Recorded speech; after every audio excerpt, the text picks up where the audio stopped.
Good morning, everyone. Namaste. We are going to call in Archangel Michael to clear, cleanse the space, all negative and lower vibrations from our mind, body, and soul, home and hearts, placing the white light of protection on us with his blue seal.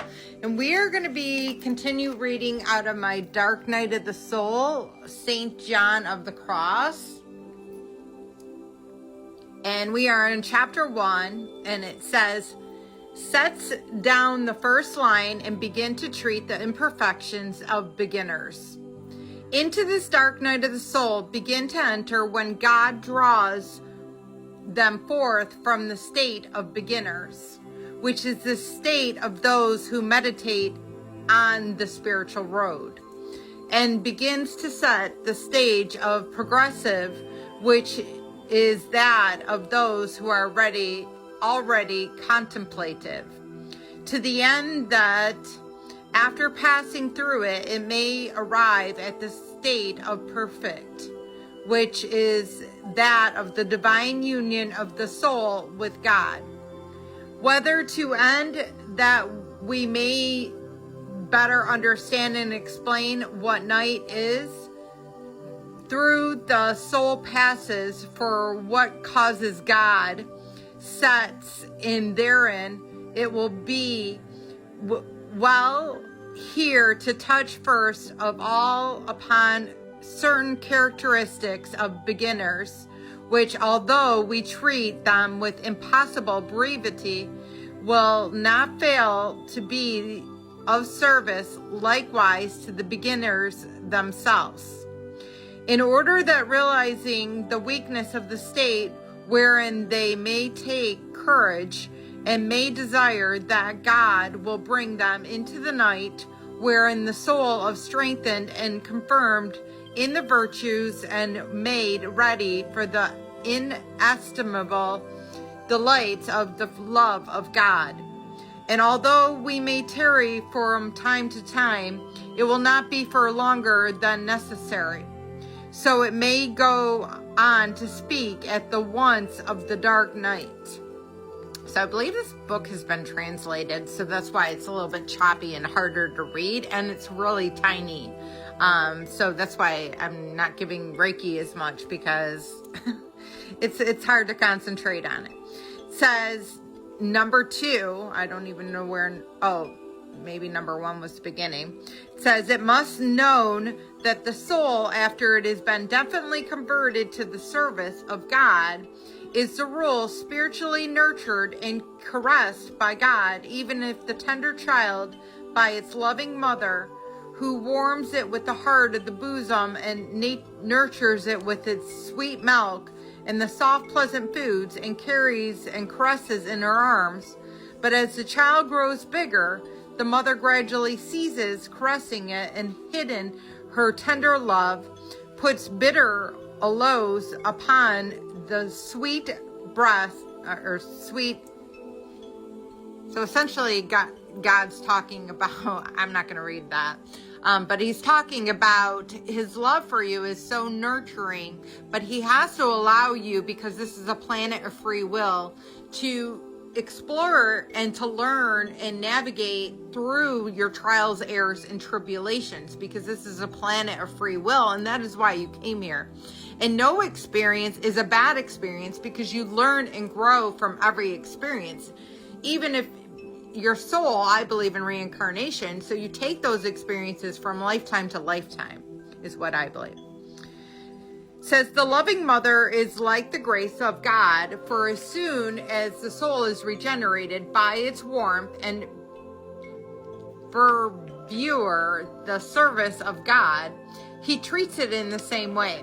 He makes it to find spiritual milk and sweet delectable in all thing of God, without any labor of its own, and also great pleasure in spiritual exercises, for here God is living. Again, they want me to talk about something of his tender love, even as a tender child. It says 444 on the timer as I look up.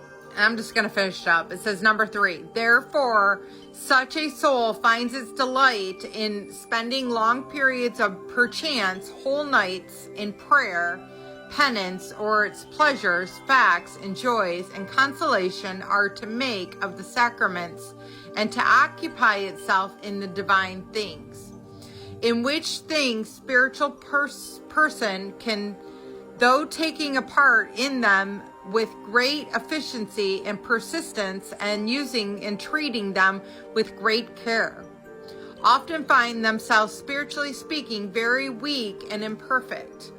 For since they are moved to these things, to these spiritual exercises by the consolation of the pleasure that they find in them, and since too they have not been prepared for them by practice and earnest striving in the virtues, they have many faults in the imperfections with the respect to the spiritual actions of theirs.